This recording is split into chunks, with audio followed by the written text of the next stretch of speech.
Trasacco Estates, home to Accra's most beautiful and luxurious homes, presents its newest addition, Trasacco Springs, a premium master planned community of service plots surrounded by an exhaustive list of amenities. The gated community of Tema to Accra Motorway presents you the finest opportunity to own a land that suits your preferred size, budget, and payment terms.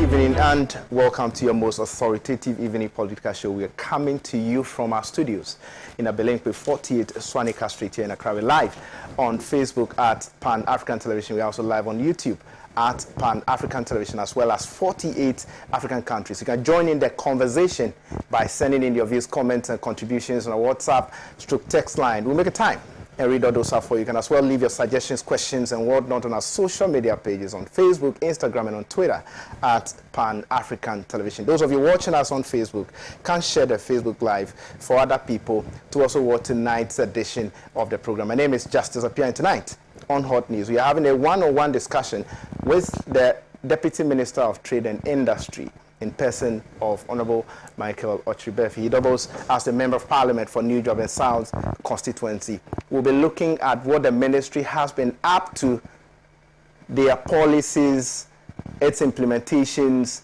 Then we delve into the controversy, the brouhaha over the electronic transactions levy. Once he's a Member of Parliament and he is on the side of the ruling government, we'll find out from him the significance of the e-levy, whether or not they will listen to, the complaints, the problems, reasons that Ghanaians are given for not accepting the e-levy. Good evening, sir. Good evening. Thank you so much for joining us tonight. It's been a while. My pleasure. We are around. We are trying to doing politics and also serving the interests of Ghana, and that's what we have been doing. Well, I've seen you a couple of platforms anyway. You are doing so well.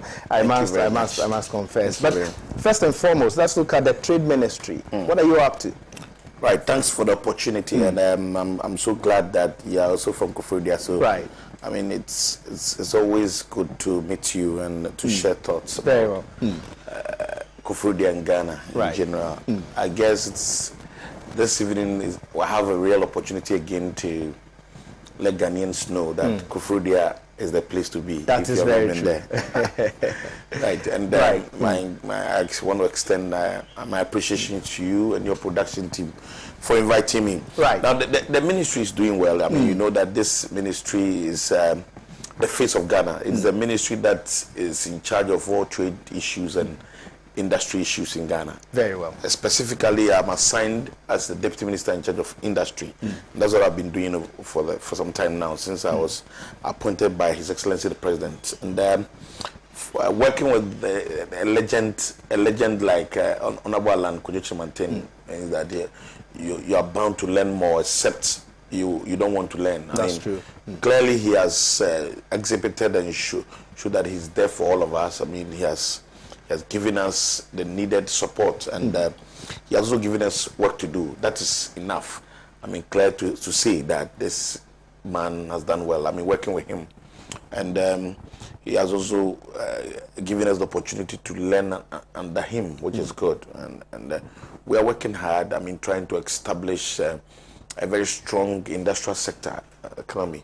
We are running a very good flagship policy. Our flagship policy of 1D, 1F is on course. Right. For now, we are 106 companies fully commissioned. We are, as a matter of fact, 278 companies at various stages of implementation. In total, how many factories are you establishing under the one district one factory? For now, we have 278 1D, 1F companies at various stages of implementation. But how many do you intend to construct? We want to do as many as we can. This year, target, we specifically, because it's 1D, 1F, the assumption is that every district is supposed to have at least one factory, at least. Yes. Which means that some districts can even decide to have more or may have more. That's true. And that is the kind of work we are trying to do. For now, we have done our best. As I said, 106 companies have been commissioned, and they are doing so well under the policy. We have also taken interest in our trade issues. I'm talking about. Well, we will come to the trade issue. Let's stay a bit on the issue of One District, One Factory. There have been a lot of issues surrounding One District, One Factory. Some of the arguments people have espoused has to do with the fact that you promised the good people of Ghana factories in every district. But what we are seeing is, rebranding existing factories, and then putting them under the One District, One Factory initiative. People think that is not what you promised. Specifically, we promised the people of Ghana a specific program, or policy, and that policy is the 1D, 1F. We have two. It is two-tier. In nature, one is about a new business altogether, and one is an existing business that has decided to expand, or a new business in crisis that need to be resuscitated. These companies can still be under the 1D, 1F. Note that the policy specifically didn't say that 1D, 1F companies should only be companies that have freshly been incorporated. They can be existing. These companies can be existing companies that are in business. Did you really explain this policy from the beginning? Of Ghana? Because it looks as if people are of the view that this is on the contract, the social contract you signed with. So the problem we have with Ghana is the lies from the opposition NDC. Okay, they can decide to throw something which is not the truth into the system. Note that the policy emanated from the government of MPP. We know that what we brought out, or we know what we said to Ghanaians. The policy is clear. The 1D, 1F policy is not supposed to be companies that are going to be incorporated for the first time, or from the scratch. But companies that are in existence, that are in crisis, can also be part of the 1D, 1F. Those companies can be revamped. One. And also companies that are there, we may have companies in existence, and those companies would like to expand, would like to create new avenues in business. These companies can also come under the 1D, 1F program. As I said earlier, note that the policy is an MPP policy. So MPP will be able to explain it well, and that's exactly what we are doing this evening. Let's look at the categories you've mentioned. Companies that are struggling to of course, grow, and then companies that are in existence but would want to expand, and then companies from scratch. That's right. How many of these existing companies have you expanded, or have you helped? No, we have helped a lot. Note that it's an ongoing policy. So far, we are talking about those that you've been able to do. We have done a lot of them.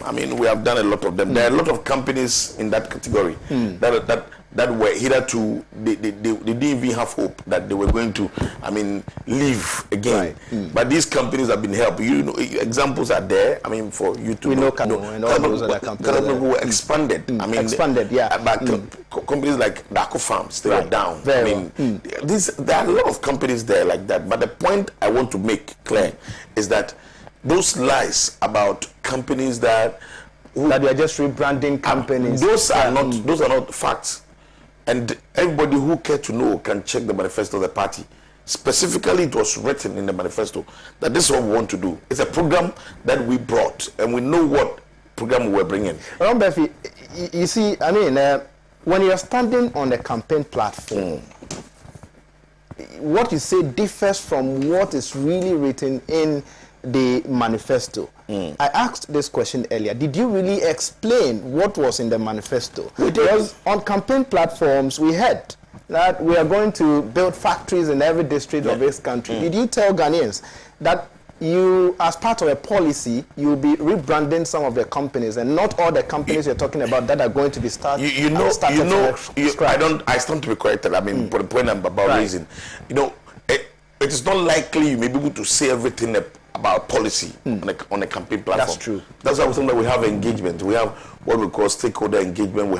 We have group engagement to be able to tell them the details of whatever is written down in the manifesto. Because the manifesto is the plans and programs of the political party. So that is the kind of manifesto we brought. You see, what we are failing to understand is the fact that this has been the original nature of the program. But a group of people who are desperate for power decided to twist the whole arrangement and said, sometimes it will even interest you to note that they find it difficult accepting companies within a certain jurisdiction that there's already an existing company, 1D1F company. Yeah. Note that we said that we're going to do one district at least in each in each district. At least one company or one factory. We didn't say we're going to do only one factory. Yes. So it may happen that we may have about 5 companies or 5 different factories operating in one particular district.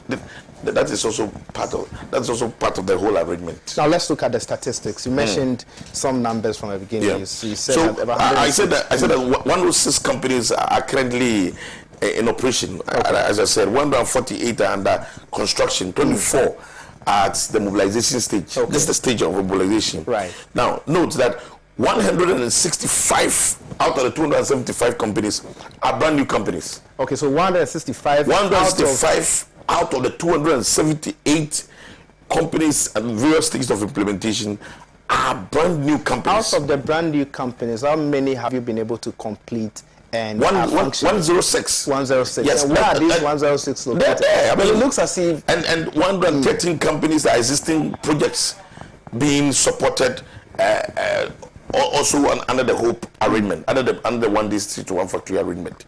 Because I just want us to clear, that controversy over that part of one district, one factory, where people are of the view that, government promised to build factories from scratch, and now they are just, rebranding other factories, placing them under the initiative by saying that they have built factories, and that is the more reason why my focus is that. So once you are here, you need to clear that. That's exactly what I'm doing now. Right. Okay. Now, under the one district, one factory, there was an allegation of missing 207 million under the initiative. Clear that. How true is that? Clearly, that was somebody's own. Thoughts. Okay. We organized a press conference immediately. The NDC threw this to the system. Right. It was done by the ranking member of the NDC. He went to town to just say something which is not true. You are talking about Honorable Kofi Amabua, which was not true. Okay. What he said was not true. It was not the case. I explained to the people that he was looking for certain documents. Okay. And to substantiate the amount that has been spent. And at that particular time, he himself confirmed to me in the morning that he has not received the documents. So how come he went out to say those things? He was not being truthful to Ghanaians. What we need to know is that we are doing politics. We have to be very truthful. What is important is that politics is it should not be about lies. It should not be about desperation because you are desperate for power, because you think that, let me say this, to tickle the emotions of Ghanaians so that they'll be able to shift their attention to. That is not the way to go. We can't build our democracy in that order. I believe that is not the right way to go. You can't just come out with numbers that are not true, to tarnish somebody's image, because you feel that when you do that, people will now switch to support you for you to gain power. After admitting that he saw the appropriate documents supporting what he said, which was contrary to the figure he put out, did he apologize? Why didn't you press on him to make sure that he comes out to apologize? He did that after confirming that to me. Okay. So it means that he did that intentionally. Right. The point I'm making to you is that there's something like that. Okay. It never happened. We have a secretariat. We have a 1D1F secretariat. Everything you want to know under 1D1F is, because note that this is a government flagship policy, and government interest is in that arrangement. We cannot sit down for anybody to embezzle funds. It is not even possible. Do you know why? Right. Because we are dealing with what we call PFIs, participating financial institutions, who serve as fundraisers for these investors who want to. So they give them money. I'm not fundraisers. They will serve as financiers. To these investors who want to undertake or be part of the 1D1F. If you only submit your business proposal, to our business plan and all the other documents to us, after you have also submitted your letter of intent to the minister that you want to be part of the 1D, 1F, after we peruse and scrutinize and we think that the business is viable, I'm talking about the business plan is viable, we will now appoint a consultant to go down into the business, look through, and when the consultants will come to us with very good news that this is a very, very, very viable business, which we can help. Then we will now link you up to one of the participating financial institutions that we have signed MOU with. I mean, so that they can now take over. We are done as a ministry. That is our only responsibility.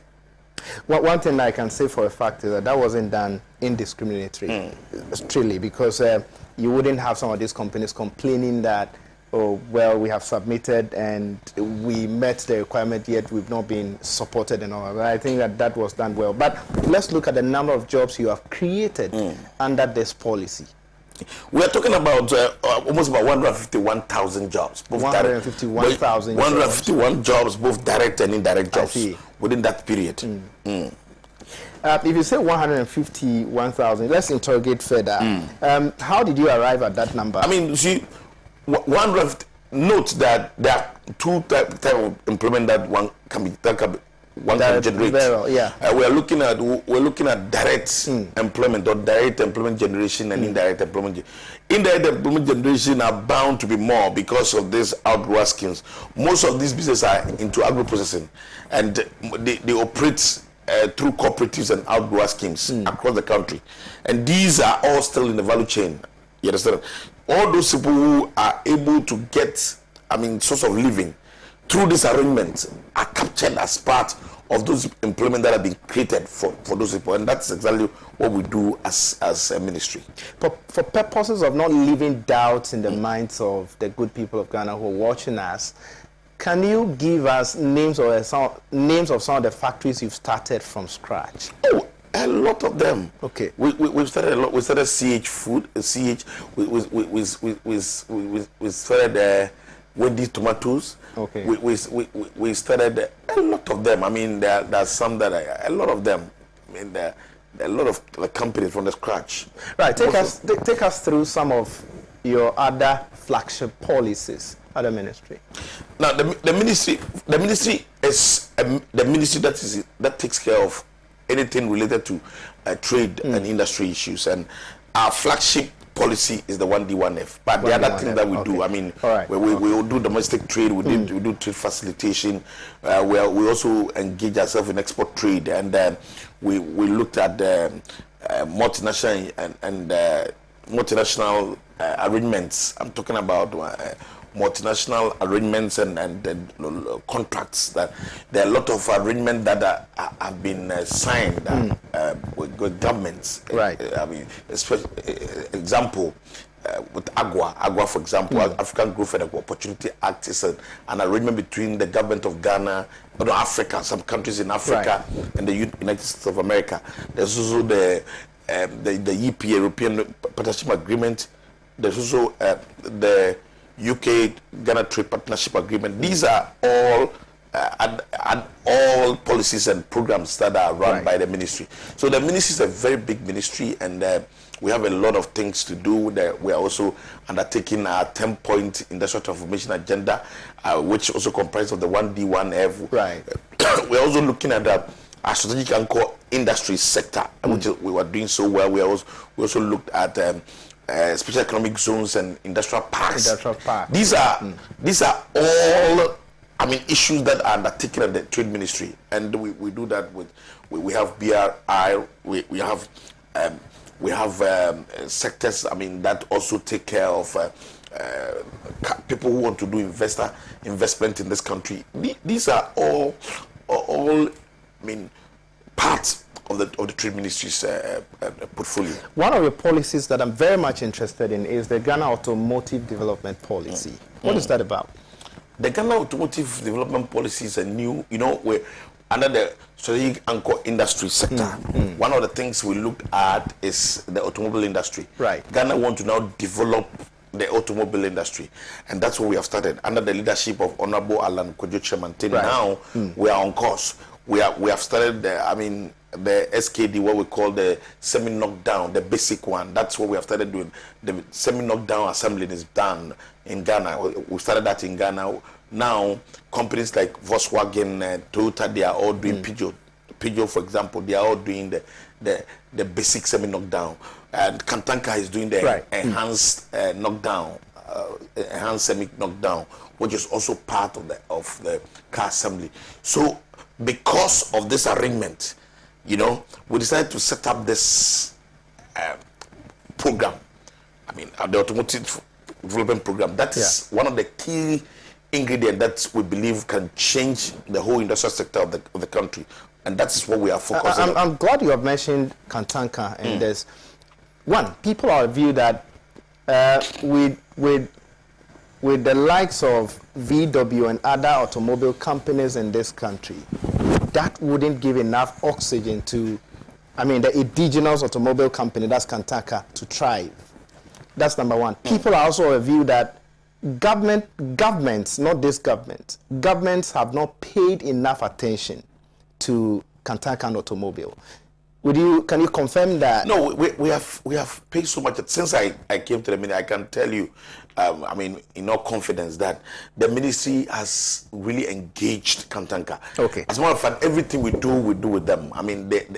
They are a major stakeholder as far as our arrangements are concerned, and there's no doubt about this arrangement. Nobody can even dispute the fact that we don't even consult them, or we don't facilitate the arrangement with them. Note that they have elevated themselves from now the basic level to doing enhanced semi-knockdown, which means that little by little they are going. The time will come, they will get to the complete knockdown stage, where now they will start doing everything from scratch. So we are encouraging a lot of local investors to also venture into. Are we not giving too much competition to Kantanka by inviting some of these, already known, already established automobile companies here in Ghana to assemble some? No, it is even good.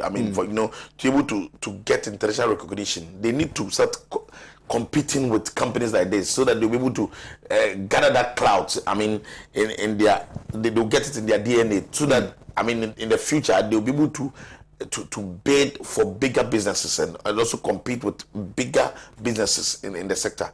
Note that Ghana believe that this is the way to go. We are now even moving, also getting into the component manufacturing stage, where we encourage a lot of people to start looking at component manufacturing, like setting up other components for car manufacturing, like maybe looking at car wiring, looking at car seats, looking at tires, looking at any other thing that will help a car to be complete. Right. So we want to also venture into that area. So that's also another key business. Looking at the spare parts business, that's another key business that Ghana is about venturing. Right. Also, let's wrap up with this on what the ministry is doing so far in terms of its work and all of that. Commitment to the growth of micro, small, and medium enterprises. You have a policy for that? Yes. You see what we are doing. We are doing something that is unprecedented in the history of this country. By doing well. for the small medium enterprises. Right. That block, they are doing well now. You can see what the GA is doing. Talking about Ghana Enterprise Agency. Ghana Enterprise Agency used to be NBSSI. Now they've taken so much interest in that area. You see what we did with the cap babes when government decided to give out small loans. Some grants to SMEs to be able to start up, to be able to push into their business. To be able to compete well or do business well in the country. These are things we are doing for the small and medium enterprises in this country. The Trade Ministry's focus is to be able to get an SME sector that is well prepared to be able to move to the next level. And that's why we are helping them through grants and small loans, so that it will help them to be able to do business and even compete and now move from just stay in their corner, but also trying to do other business by exporting more and also keeping more here for Ghana to also eat. Who qualifies for some of these supports, that government offers to some of these small-scale enterprises? Any company in that category, in the small, medium enterprise category, and but especially we look more into those in food and apparel businesses, food and clothing businesses. Why the preference for those in food and? I'm talking about everybody can. In general, okay. But our interest as a ministry, we're looking more into those in the food. But that interest must be explained. Why that interest? Not that you understand. You should be able to understand it. Very simple. without that, Ghana will be in serious trouble. And you know that this COVID created a lot of problems for Ghana. And so there was a need for us to now bring up businesses, especially in the area of food, so that will be food sufficient. At least people will be sure that you'll be able to go to bed after you have taken in something. That is good for us as a country.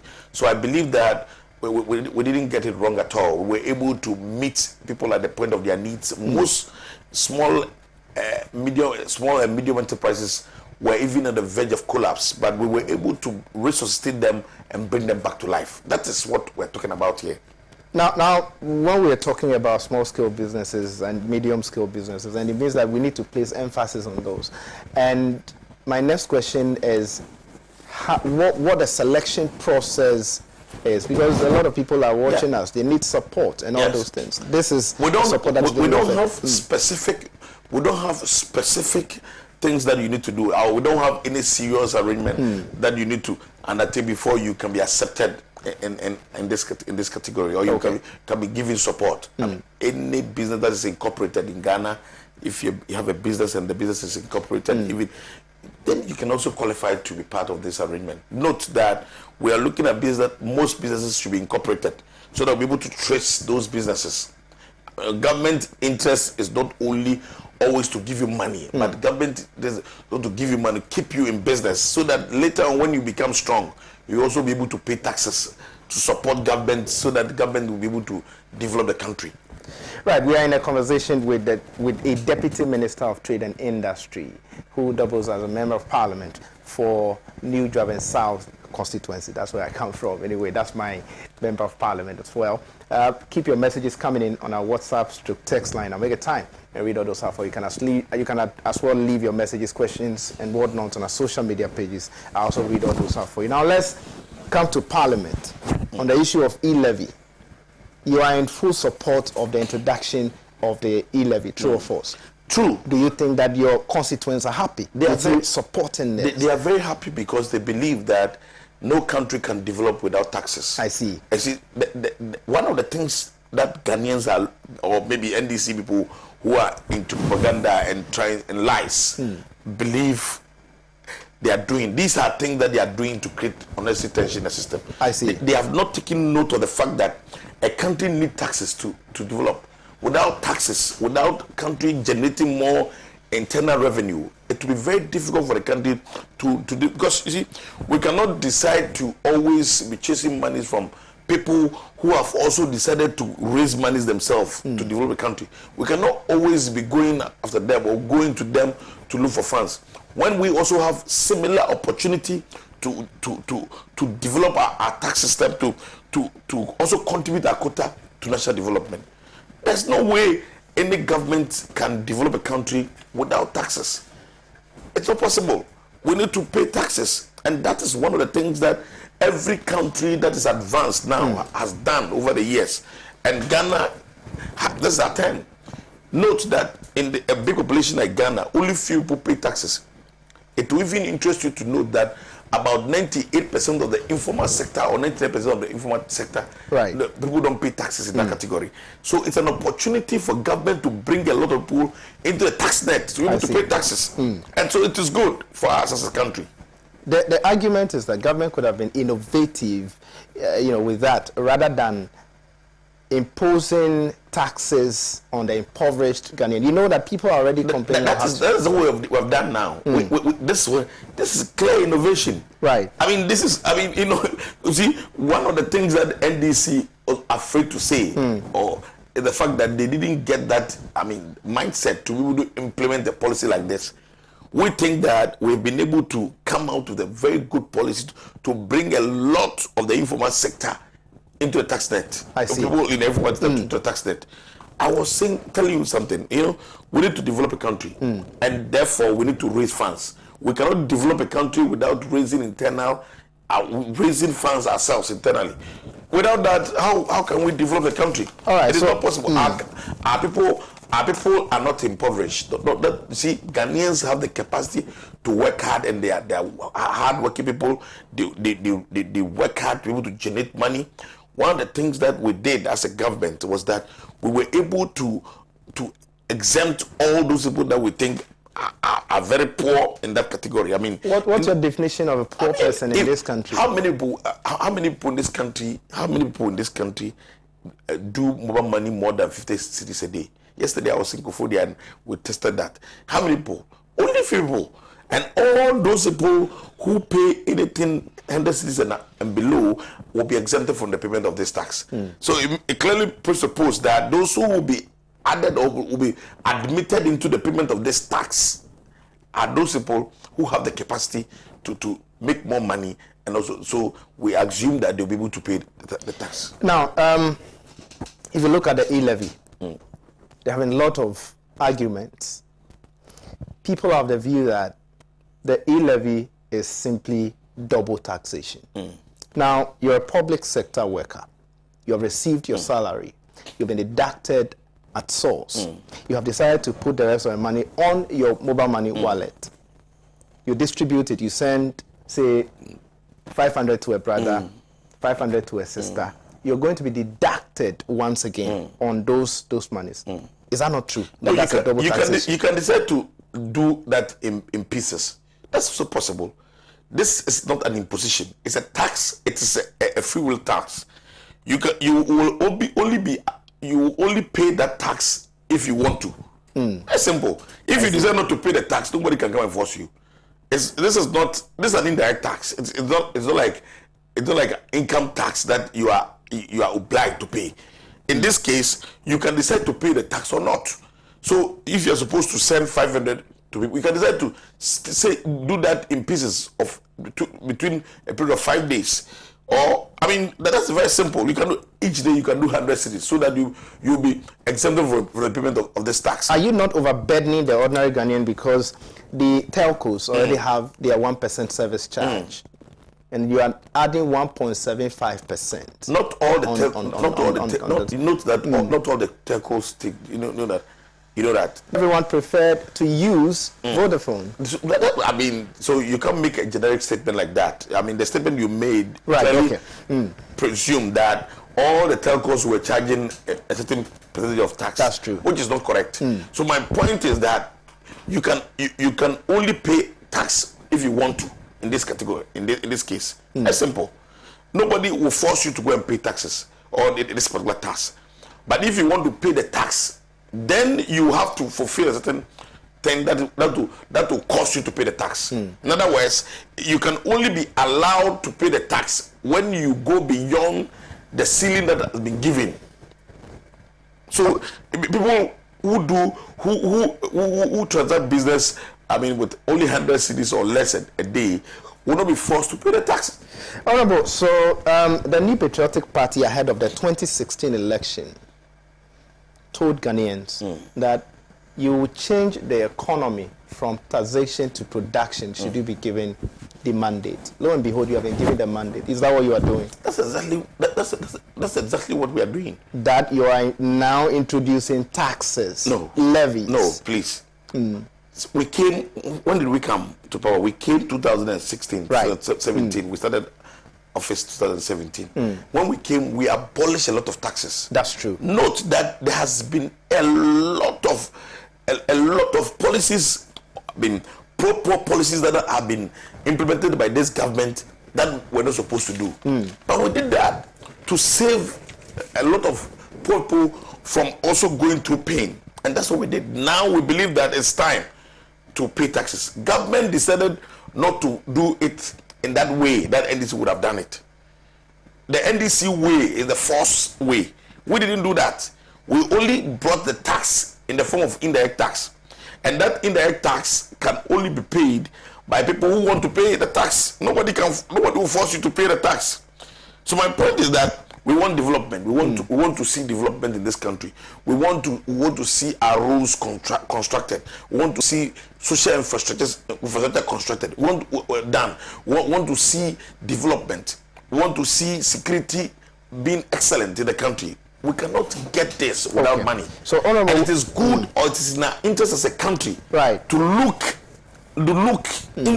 inside our country. Fine. This is a homegrown policy, a policy that will not cause us to be going outside the country always to beg. And when you go to those countries to beg, they will not give you for free. They will give you in the form of loan, so you have to pay it later. But in this case, we are generating our own money, and it's not loan for our own development. Homegrown policy that will help you to generate a lot of money. That is not loan. So the projection for the e-levy is 6.9 billion, right? Right.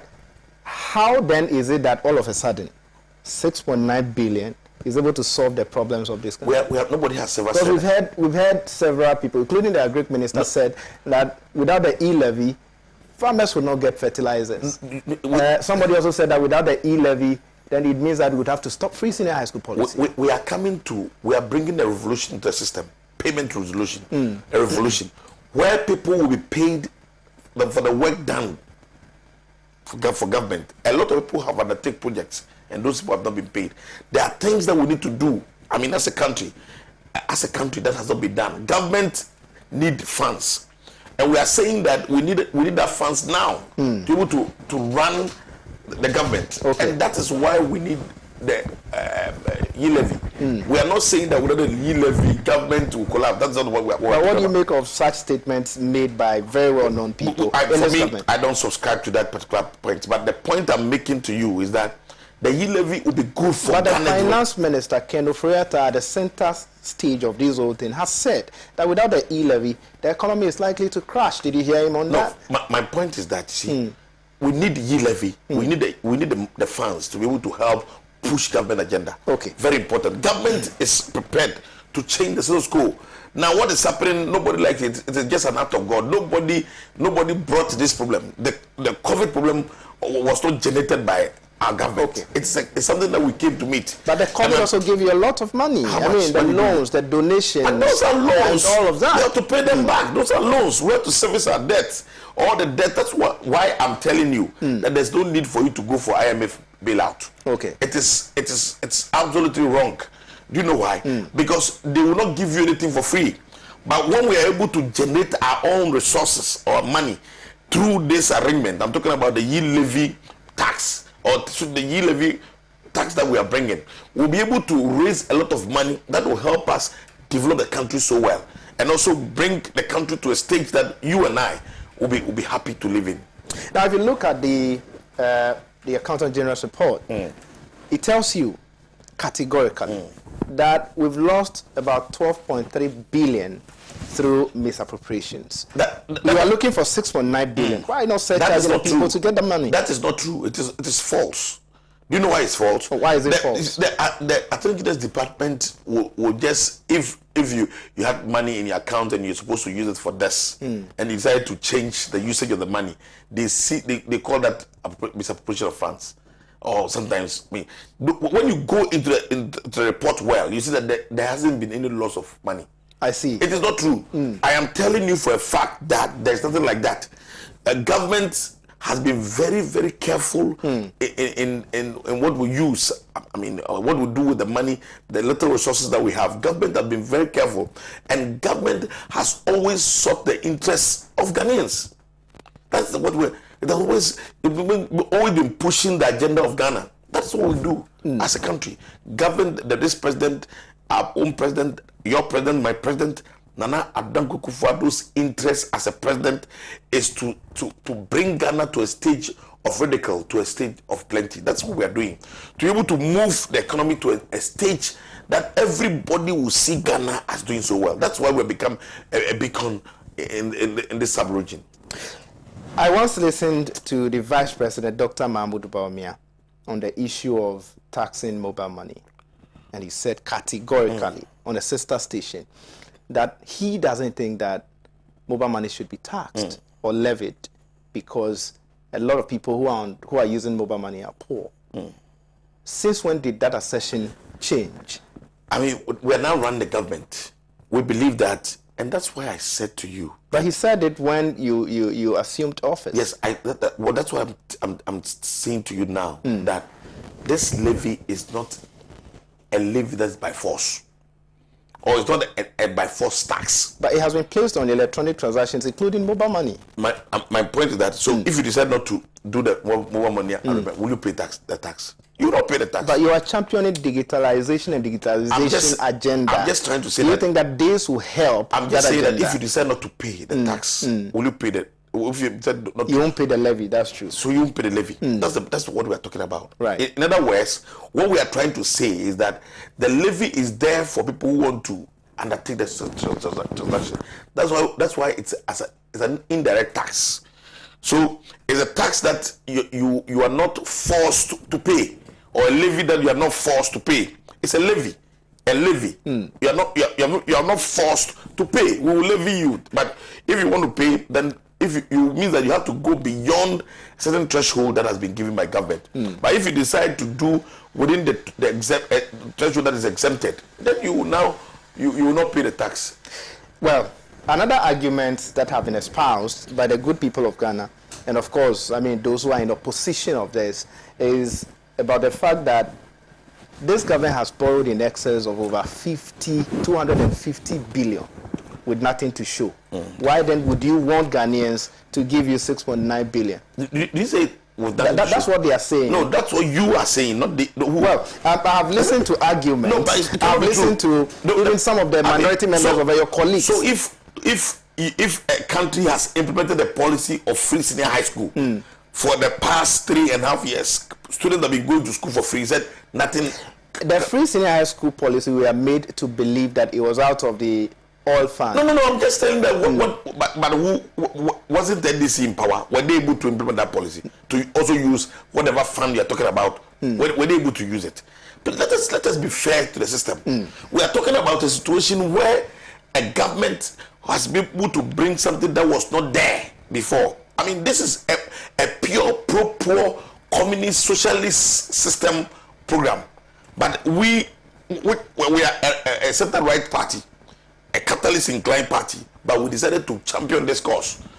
I mean, that's not supposed to be our program. But we decided to champion. Look at what we have done. Look at the support government has given to people. Look at the infrastructure. We're talking about the biggest flyover in the country, and even one of the other one put together. I'm talking about the Pokwasi flyover or interchange. The Pokwasi interchange and the Obechebilamti interchange put together is still less than a small interchange like the Mahama's Dubai interchange. Right. The one at Circle. I mean, that is this is an act of thievery. I mean, clearly, creating problem for Ghana by intentionally stealing. I mean, that's what we're talking about. Right. The biggest interchange in Ghana is the Pokwasi interchange. And how much is that one? The other one that is being constructed, when you put the two together, the amount is still less than a small interchange that was controlled by Bahama. What are you talking about? Who can manage the resources of this country well? The truth of the matter is that Ghanaians are sometimes, I don't know, because NDC will come out of desperation to spit lies and to say things that are not right. People will just follow the bad word. Very well. So let me then go this way.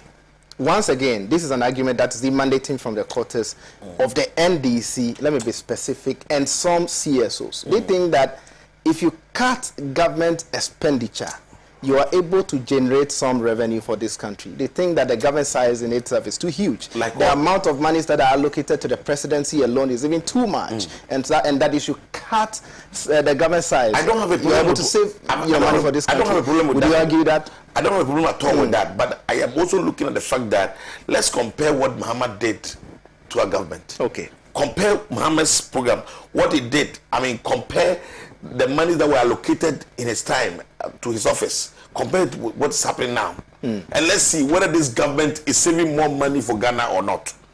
Very simple. I mean, see, I'm saying that don't let us follow blindly.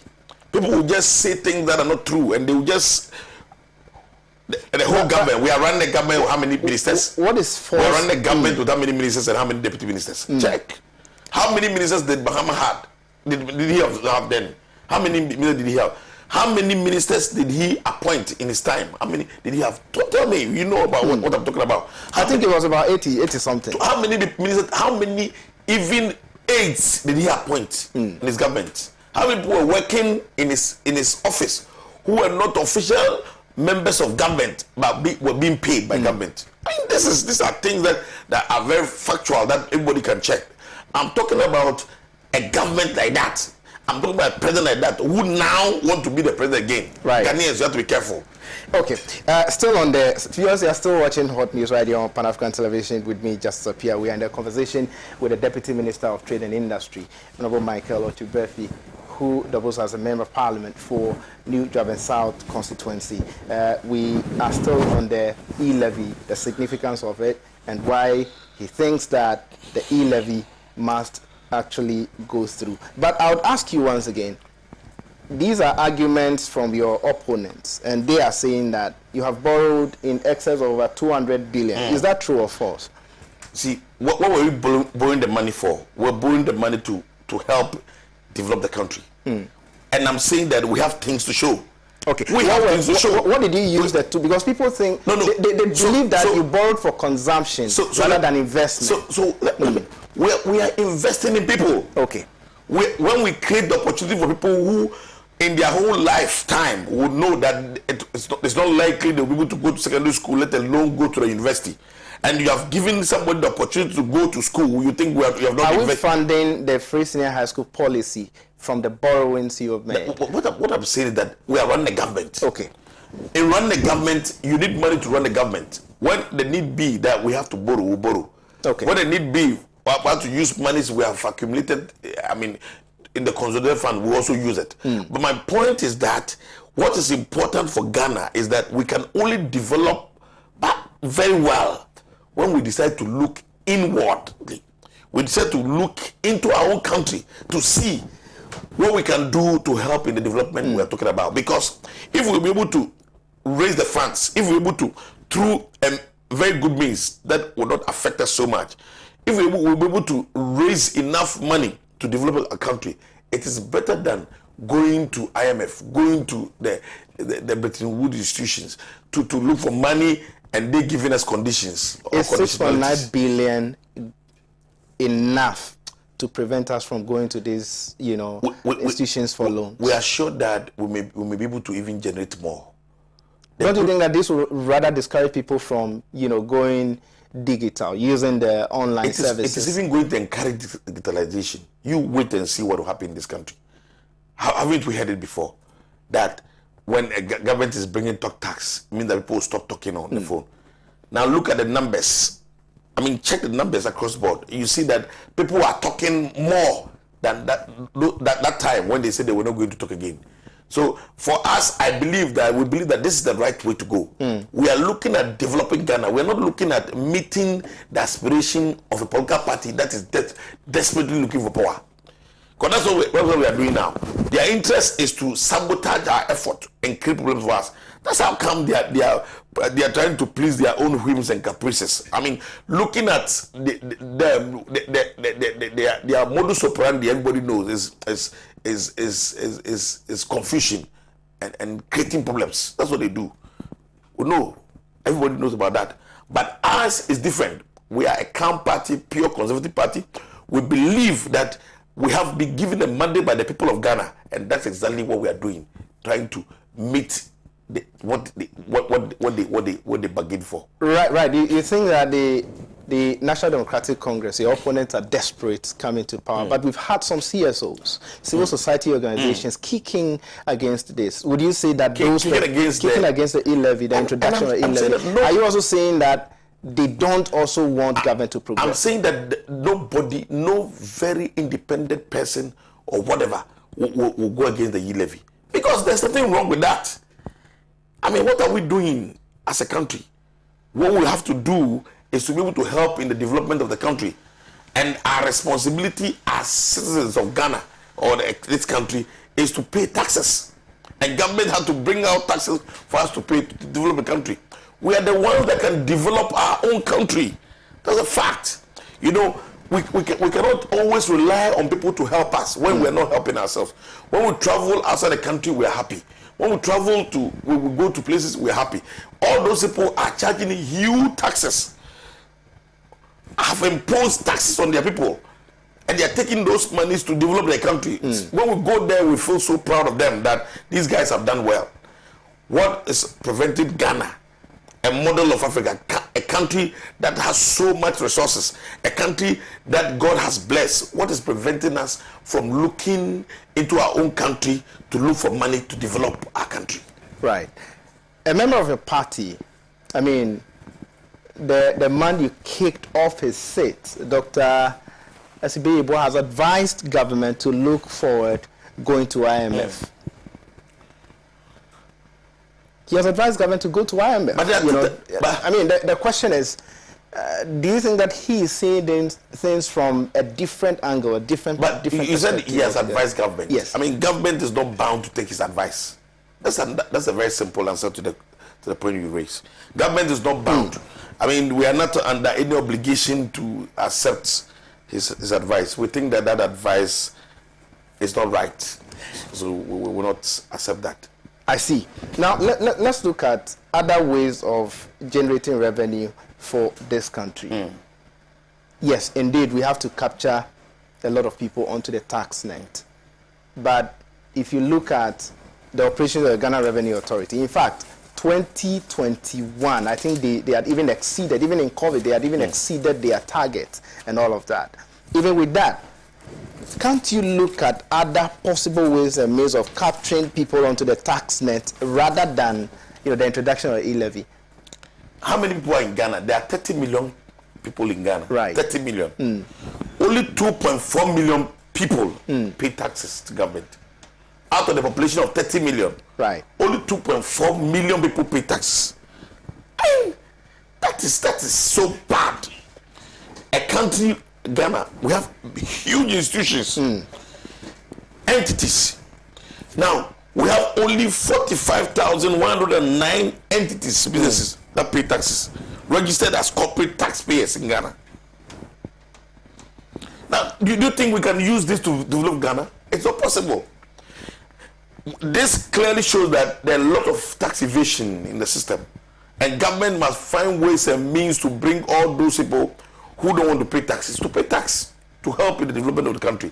Because those people who don't pay tax also enjoy the social good that are scattered all around. Government is constructing road, government is doing street lights, and those people who are not paying taxes also drive on the roads. They don't pay taxes. They also enjoy the lights. I mean, you see, this is not too good for good citizens of the country. And that's why government want to help those people to come into the tax net so that they also help in the contribution of the development of this country. That's exactly what government is doing. So government interest is not to hit the citizens hard. Government interest is to encourage people who don't want to pay tax, who don't feel happy to pay taxes, to also come into tax debt so that these people will contribute their quota to the development of the country. So that confidently now you pay tax, so you have a voice to speak. Would you agree when you think that government is not using the taxes you have paid for the purposes that would you agree with people who are also saying that the 1.75% is too much? I mean, that is what people think. And you see, the good news is that our government is a listening government. Our president is a listening president. He accepted what people said. And we said that, okay, we would like to speak to you. I mean, I'm talking about the opposition and the minority caucus in parliament. Did you engage them? Did you really engage them? We have engaged them so well. There's nobody in this party. Why are they being adamant? Why are they being reluctant? That is when people become so desperate for power. They don't listen to the masses. They don't listen to the people, the population. They listen to their party. The party says that if you don't do that, we won't get power. So let's do it. The citizens say that we have to eat. Help us to develop. The citizens that they want to rule are saying that we need rules. So help us to get rules. Their party will say that don't mind the citizens. Their party will say that they are not correct. Don't mind them. They say they don't want rules. We want power. So you, MP, this is what the party is saying. So follow what we, the party, what we are saying, not what the citizens are saying. That's what the NDC is doing. So the NDC, instead of listening to the masses, instead of pleasing the masses, instead of dancing to the tune of the masses, that they are now dancing to the tune of the party. The party that is desperate for power, the party that think that only political power can make them relevant. That's what they are doing. Do you think they are taking advantage of the current situation in Parliament, the hung Parliament? It cannot be hung. It is not a hung government. It is false. It's not. This Parliament is not hung Parliament. You have 137 MPs. They have 137 MPs. Who told you? An independent Parliament. An independent MP decided to do business with your side. Listen to me. In Parliament, we don't deal with political parties in Parliament. Oh, I see. We deal with caucuses. So please don't say that again. Okay. Our Parliament is not a hung Parliament. How many MPs do you have? We have 275 MPs. Right. 275 MPs. Out of that, 138 are for the majority caucus. Okay. So there's a majority. So how come the hung Parliament? It can be. I am telling you for a fact that there are two caucuses in Parliament. Okay. Majority and minority caucus. We don't have political parties. But the Speaker of Parliament explained there's a majority group and minority group. He will be mischievous. Clearly, I'm telling you. Because how can you say that? You have been a member of Parliament for a very long time. You understand the institution of Parliament. How can you say that? Because of political power. Because you guys want to capture political power at all costs. So let's throw lies into the system. He was not being truthful to Ghanaians. I'm telling you. That's the truth. On the issue of e-levy, so I'll kindly give you some few minutes. I'll wrap up properly. I think that we need to straighten some few things. On the issue of e-levy, you have accused, and if I say you have accused the majority side, you have accused the Speaker of Parliament of being mischievous. You've said it here once again. How is it being mischievous? I mean, in what you said, I'm just referring to what you said. I mean, what you claim he said. Right. I mean, that we have majority group and minority group. What's the meaning of group? In the group, in Parliament, we work with caucuses. Right. We don't work with groups. Very well. So we work with majority and minority caucus. Very well. There's not like a majority group. What's that? Where's that balance coming from? It is not parliamentary. It is not written in the standing orders of the House. We have caucuses, parliamentary, majority and minority caucus. So you cannot be in the middle. You either join the majority or the minority. Is the attitude of the minority in Parliament frustrating government business? God. The truth of the matter is that it is, for us, we think that they are not being helpful. They are not trying to help us develop the country, to work well. I mean, government need to work well, and they are bound. They have just determined to frustrate government and to create problem for government. That's what they are doing. Is that getting to government? Is that really something that's affecting, day-to-day running of a country? For us, somehow, you know what is happening now. I mean, this levy has not been passed. Yes. We have one MP who's not in the jurisdiction for the majority side. But if the minority had accepted our view, if the minority had believed in what we're bringing and decided to go with us, it would have been easy for us to pass this levy so that we can move on and run government business so well. Is the government ready to listen to people who are asking for the 1.75% to be reduced to maybe 1.5%? Government is prepared to do that. Government is prepared to listen. That's why we are doing this sensitization tour that we are doing. We are doing one was held in engagement. We are doing one internally on Thursday. I mean, we are trying to engage the people, to explain to them, for those people for the citizens to understand the concept of the levy so well. When they get to understand it, I mean, paying it will be very easy. Did you hear what the Western Regional Minister said, Kobe? Kobe said that if you don't earn up to 70 cedis a year, that is when you are considered as poor. How true is that statement? That is not written down in the book for me to justify whether it is true or not. Is that a position of government? My point is that somebody said it. It's not written in our manifesto. The party hasn't sanctioned that statement. It is a statement that somebody who is a member of government made. By himself. He did it. It is not a position of government. He didn't say that. When he's a minister, he was talking on government platform. But when he said that, he didn't say government. No, he didn't. That was a position of government. No, He made a statement, and that statement was made by a minister. It was not made by the government, and he was not at that time, speaking on behalf of government at that time. I think that you have justified that nicely. I was about to ask of that of the communications minister who said, if you're able to send 100 Ghana cedis and more, it means that you're rich in this country. It looks like that is running through government officials. You can decide to commission an investigation or a survey in the system, even in your office here. Right. Check. You can check and give me feedback later. How many people in this office send more money more than 50 cedis a day? Check and see. A lot of Ghanaians, I'm telling you the truth. Right. A lot of Ghanaians, they don't do that. They don't send more than 50 Ghana cedis. So all those people will be exempted from the payment of the taxes. What is even more? What is more? You can also decide that if you want to send 200 straight, you can decide to go to spend it for 2 days. You send 100 today and send 100 tomorrow. You will still be exempted from the payment of the tax. This is not a compulsory tax. It's not a tax that we are pushing you to pay at all costs. You will only pay the tax when you decide to undertake that transaction.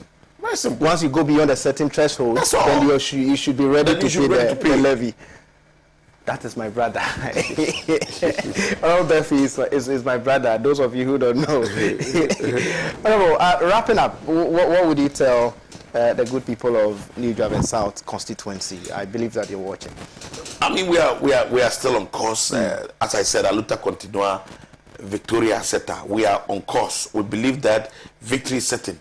New Javan South is not going back. We are going forward. We are moving forward, and that is what we are doing now. We have started serious projects in town. Very soon we'll start commissioning them. You see that a lot is happening in Koforidua, and I can assure the people of Koforidua that the roads minister has assured us that our project is about starting. Right. So Koforidua, very soon you see asphalt again. You see very good development in the area of roads, and we are working so hard on the street light. Excellently. We have done well now. Koforidua is shining in the evenings. You see, we are working on developing the capacity of people who are uneducated. Those so that they can also get a vocation for themselves. Right. And giving them, things to work with. I'm talking about giving them machines and dryers to sewing machines and dryers to work with. Those who also need loan. We are still in the business of giving out small loans. For the MPs, giving out small loans to traders. We are doing it. We are on course. We are paying a lot of school fees. We are helping people. We are giving out scholarships. Right. And these are things that we are doing to help Koforidua. So the new Koforidua project, people will see Koforidua that we want to see. That's what we are doing. So the mission is on course, and we are not relenting on our effort at all. Right. Very well. I would only make a plea. It's been a long time I've been to Koforidua anyway. I don't know if the Nyame Krom Road has been... We are on course. As a matter of fact, the bridge is almost done. So, latest by the end of this week, the still bridge with the temporary will be completed. Okay. But the Canada is giving us 3 months, to finish the main bridge and the road too. Good news, to people of Koforidua, especially the people who are living at Nyame Krom, including my families, our families, because Honorable definitely wherever he's in Koforidua, he goes to the house. So, of course, thank you so much for coming. I'm so grateful for your time. The issues dealt with succinctly, and I'm very much grateful. This is our time or last on the program. Make a time with us, same time tomorrow. My name is Justice Appiah, and the show has been Hot News. Goodbye. Thank you.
African.